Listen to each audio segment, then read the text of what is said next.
We reveal the secret connection between Pedro Sánchez and José Luis Rodríguez Zapatero on precautionary measures. Let's get started.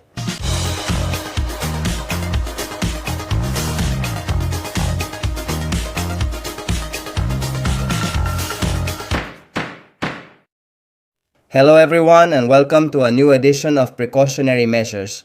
We begin the horribilis week for Pedro Sánchez for the Sánchez-style corruption. And we're starting strong because today we're going to reveal the secret connection between Pedro Sánchez and José Luis Rodríguez Zapatero. We're going to tell it here exclusively on Medidas Cautelares, but as always, I remind you that if you haven't done it yet, remember to subscribe. Subscribe to the Medidas Cautelares channel, hit the bell, and that way every time we upload a video, you'll get the latest information firsthand, always, so you can stay well informed about everything happening in Spain. And now let's go ahead and share this very important information, which is the secret connection, no more and no less, between Pedro Sánchez and José Luis Rodríguez Zapatero. And here is the lawyer of Begoña Gómez. He works together with Zapatero's lawyer in the Plus Ultra case, meaning there is a tandem between Sánchez and Zapatero of non-aggression, of collaboration in judicial processes to protect themselves and to cover for each other. And for that, they use their respective lawyers who work hand in hand. Here we have an archive image. Look at the way Pedro Sánchez was looking at Zapatero anyway. Incredible, this Zapatero guy, everything we're learning now about a former president of the government of Spain. What a shame for all Spaniards, Zapatero. The lawyer, Antonio Camacho, who represents the wife of the president of the government, Begoña Gómez, works together with the lawyer of the former president of the government, José Luis Rodríguez Zapatero, in the Plus Ultra case, Víctor Moreno Catena. Pedro Sánchez's wife has so far been charged with crimes of business corruption, embezzlement of public funds, influence peddling, and misappropriation in the case being investigated by the head of Madrid's Court of Instruction, number 41, Juan Carlos Peinado. For his part, the head of Central Court of Instruction, number 4 of the National Court, José Luis Calama, has charged the former socialist president of the government with crimes of criminal organization, influence peddling, and falsification in the context of the Plus Ultra case.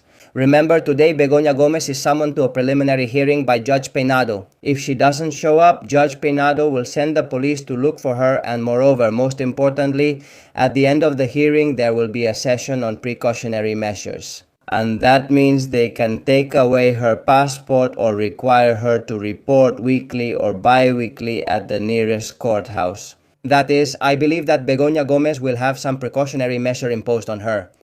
Well, legal sources we've consulted say that Antonio Camacho, Begoña Gómez's lawyer, usually works with Víctor Moreno Catena, who is Zapatero's lawyer, on criminal matters, since Zapatero's lawyer specializes in procedural law. A professor, no matter how distinguished they say, is not a lawyer unless he has been one before and has good experience.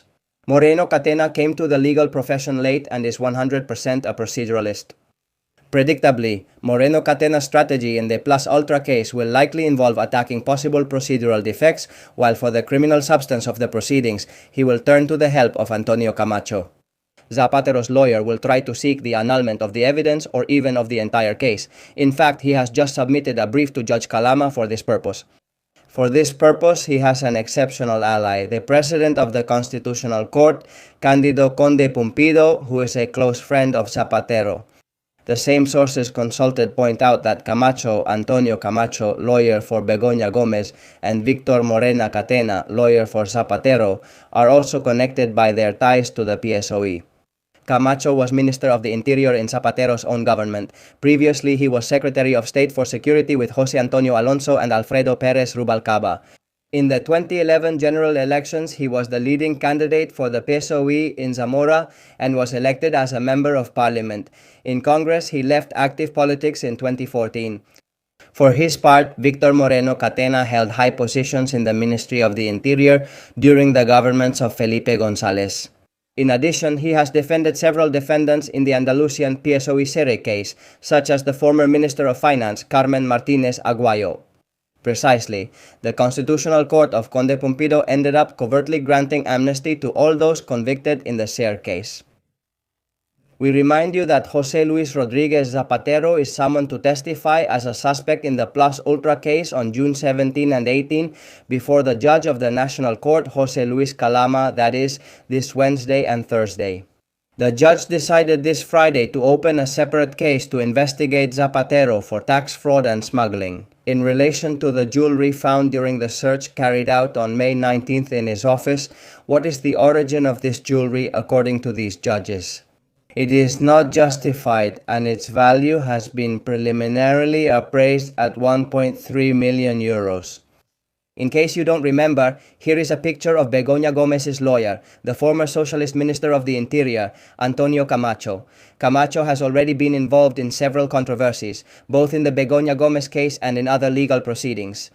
Begoña Gómez's lawyer has been central to these controversies. For example, in November 2024, when he submitted several emails to Judge Peinado that incriminated her for turning to Begoña Gómez, certainly to a Moncloa advisor for managing her professorship at Complutense University of Madrid.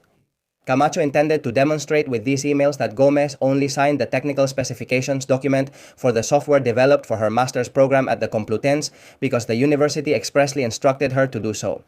However, the emails also proved that she made use of the program director from the office of the president, Cristina Alvarez, for these private matters regarding her professorship. In April 2025, Judge Peinado fined Camacho 5,000 euros for speaking to the media after Begoña Gómez's appearance. However, the Superior Court of Justice of Madrid annulled the sanction in June 2025, considering that it did not violate the rules. During the investigation, Camacho has also filed multiple briefs and appeals to delay the proceedings, accusing the judge of rushing the case, lack of impartiality, or violation of due process guarantees. Proceedings, accusing the judge of going at cruising speed, lack of impartiality, or violation of procedural guarantees. In July 2025, the lawyer of Begoña Gómez suffered a legal setback after his client in another case. In the Numaria case, which is the tax case that affected, Imanol Arias and Ana Duato, the actors. Antonio Camacho defended his client Fernando Peña, who was the main defendant, and he was sentenced to 80 years in prison by the National Court. No more, no less. I have to remind you of the information we provided last week. And right now the PSOE is in panic mode because the person who was supposedly Zapatero's friend and frontman in the Plus Ultra case, Julio Martinez, known as Julito, decided to hire the lawyer María Dolores Márquez de Prado. The PSOE wanted to appoint the former Socialist Justice Minister under Zapatero, Francisco Camacho, as Julito Martinez's lawyer. I'm putting this on the table so you can see all the connections. In other words, the PSOE wanted to control the defenses of Zapatero, Begoña Gómez, Julito Martinez, everything controlled from Moncloa. But their plan backfired because, as I said, there is this connection that didn't work out for them because Julito Martinez decided to hire none other than the lawyer María Dolores Márquez de Prado. And furthermore, at the same time, we revealed this exclusive information in precautionary measures. Because Begoña Gómez's lawyer, Antonio Camacho, regularly collaborates with Jose Luis Rodriguez Zapatero's lawyer in the Plus Ultra case, Víctor Moreno Catena. It should be noted that Víctor Moreno Catena is a lawyer specialized in procedural law, and his goal is to try to have the evidence or the proceedings declared invalid. An annulment that could later be endorsed by another friend of Jose Luis Rodriguez Zapatero, who is none other than the president of the Constitutional Court, Cándido Conde Pumpido. In this way, we reveal the secret connection between Pedro Sánchez himself, Begoña Gómez, and Zapatero. All of this through their lawyers. On one hand, Antonio Camacho, in the case of Begoña Gómez, and on the other hand, the lawyer Víctor Moreno Catena in the Plus Ultra case of Zapatero. All the updates on what happens in these hours, in these days, in this key week for Sanchista corruption, you will have them instantly, minute by minute, here on Medidas Cautelares. That's it for this edition of Medidas Cautelares. I hope you enjoyed the video, and if you did, you know you can leave your comments, your likes, and share the video with whoever you want. family, friends, co-workers, and of course your opinions, which are extremely important to me. I read them very carefully, just like your messages of encouragement, which I truly appreciate from the bottom of my heart. Thank you all so much for your support. You already know that you can become members of Medidas Cautelares like the Chosen Ones for less than 3 euros a month, or like the Supremos for less than 7 euros a month, and you can also make your contributions via Bizum. Those simple transfers through your mobile phone at 627 55 556 370. And we're going to dedicate today's show to our latest member of the Chosen Ones, Eduardo Silva. And of course to all the subscribers who have been joining Medidas Cautelares en masse in recent weeks. Thank you very much for your trust. I will always try to live up to what all of you deserve. The most important thing is that this information reaches everyone, because information is power. See you soon.